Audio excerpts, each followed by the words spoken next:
जॾहिं तुसां अदालत भाज ध्रुक के मतलब के हज वैसो पैसे ला के कानून न लड़ के भिड़ के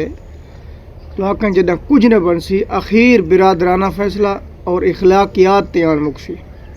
मैं एक वीडियो लेसा थोड़ी देर तक वीडियो देख सो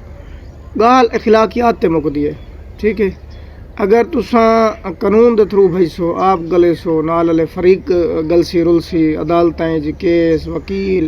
वकील साहब वो हुनन के ओतरे बजड़े ने। एक मिसाल देवां छोटी जी, तो मैं पीछे वीडियो लावां।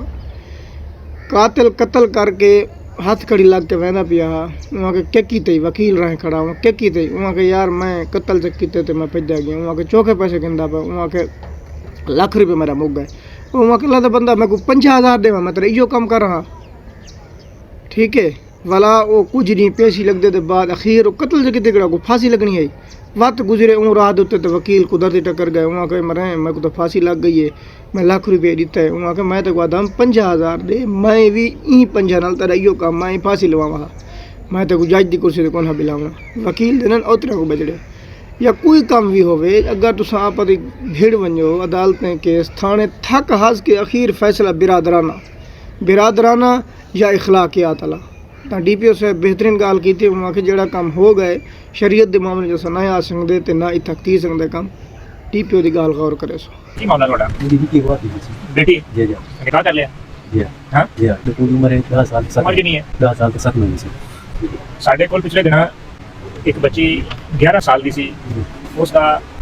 बेफाम भी 11 साल का सी जी ਅਸੀਂ पकड़ के वो बच्ची अदालत पेश कर दी थी जी अदालत ने कहा जी अगर उन्होंने निकाह कर लिया तो ये ओदी मर्जी जी जी क्योंकि शरीयत के मुताबिक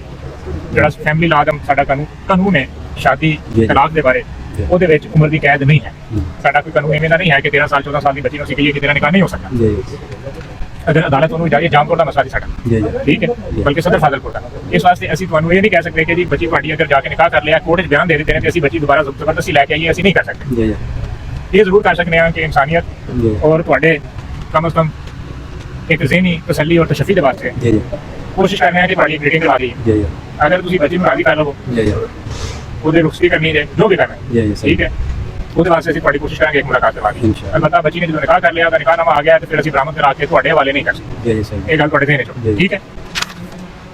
उज़ैर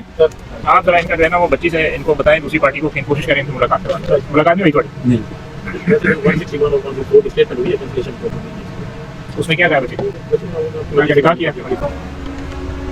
चलो बाहर लेके है ना कि इखलाकी एक बात है चलो इनकी मुलाकात हो रही है।